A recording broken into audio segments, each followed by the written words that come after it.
everybody, and welcome into Clearing the Benches, your one-stop shop for daily fresh hockey content. That's right, if you hit your subscribe button right now or anytime during this video, every single day, we will bring you a new video, something going on in the sport that we all love. And today is going to be no different. Today we're going to be talking about the Norris Trophy, the trophy awarded to the NHL's best defenseman, and why is it named after James Norris? But before we get to that, let's give a quick shout out to our good friends over at SunshineGirlsAZ.com. If you like fun shirts, hockey saying shirts, funny saying shirts, you got to check out SunshineGirlsAZ.com. They've got it all for guys, for gals, for kids, hoodies. And the best part is when you punch in CTB10 in the code, you're going to save 10% off of your purchase. Alrighty.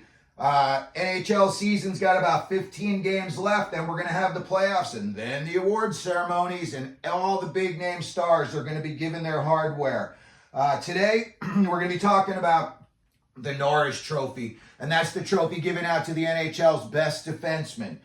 Before we get into that, I'm going to tell you a little bit about James Norris and why the trophy's named after him. So, James Norris was a businessman. He was born in Montreal in 1879, and I don't want to say this guy was born into money, but this dude was born into money. His family had a big-time grain and cattle company going on up there, and they were rolling in the dough. In 1926, it was announced that Chicago was going to get a hockey team, and James Norris put in a bid for it, and he lost that bid. So, 6 years later, he buys what was then the Detroit Falcons. And the first thing he did was change their name to the Red Wings. Then, remember now, this is just a 6-team league. And I'm about to show you why James Norris had significant juice on 4 of the 6 teams that were in the NHL at the time. Okay, so he already owns the Detroit Red Wings. He buys Chicago Stadium, basically becoming the Blackhawks' landlord. Then, at the same time, he becomes the largest shareholder at MSG, which houses the New York Rangers. And then, when they were having some financial issues, he lent the Boston Bruins some dough. So now he can call in favors, or he's got significant guys in the higher-up departments. 4 of the 6 teams in the league.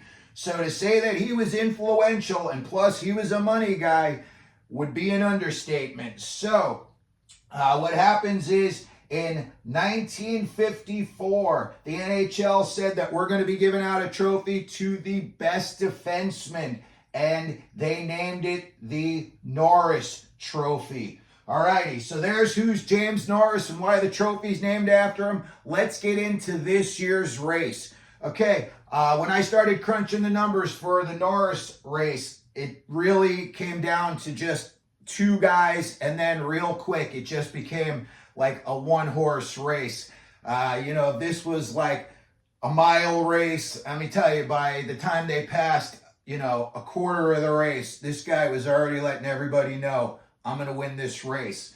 Now, the first thing I need to talk about is I personally think that the Norris Trophy, if you're going to do it best defenseman, if you look at the guys who have won it over the years, it's generally the highest scoring defenseman. It's not really like the best stay-at-home defenseman, the best true defenseman. It's really become who's the most offensively gifted defenseman.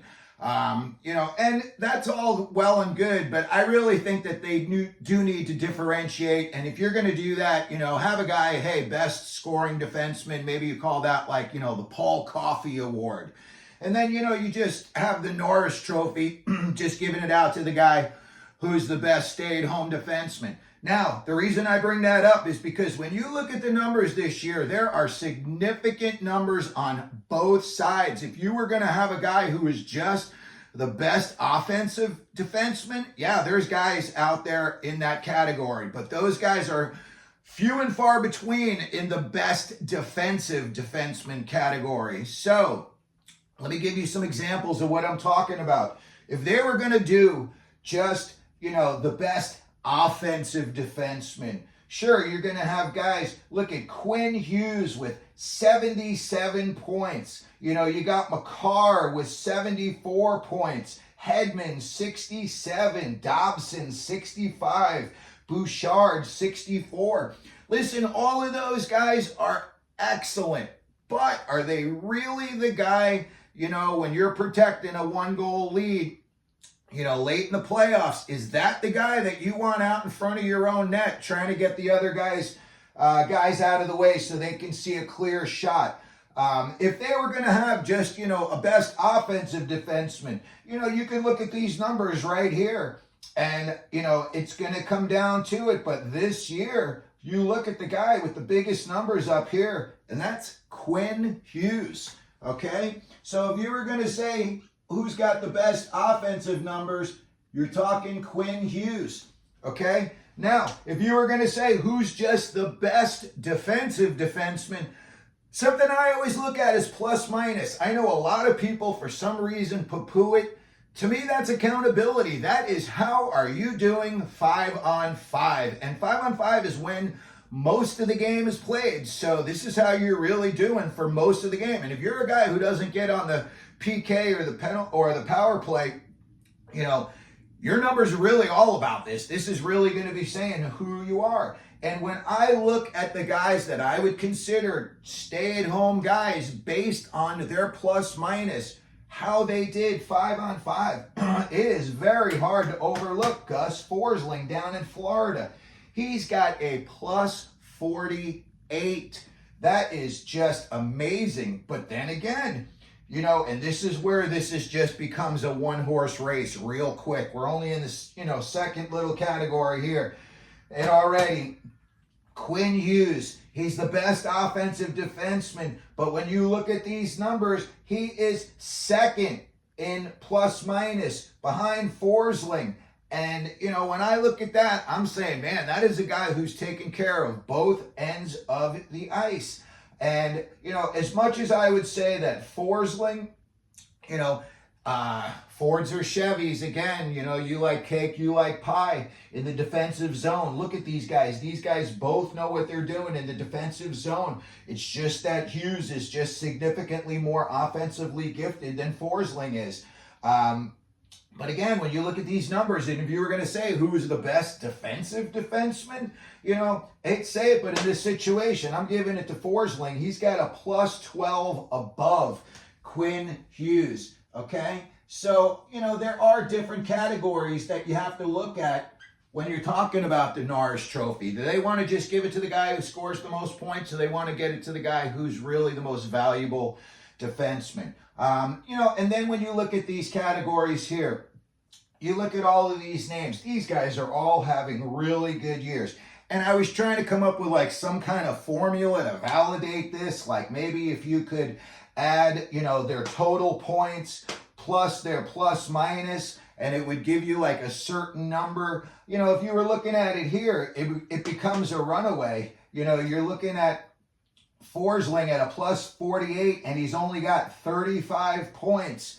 And then you look here at Hughes with plus 36, but he's got 77. If you add those up, you're looking at what here? He's got 83 points, and he would have 113, 20 more if that was such a formula. And you can do the math yourself. I'm going to say, though, this year, when they're going to be giving out the award, I'm just going out real quick, and I'm going to say it's going to be Quinn Hughes, okay? I think the two guys that are going to finish up right behind him, the guy who, in my opinion, this guy could be like the most improved player as well. Last year, I saw him up close. He didn't look all that, I don't know what, just overpowering. He didn't look like he was all that for a guy with his size. I know he had the big shot, but Bouchard did not look like much of a defenseman.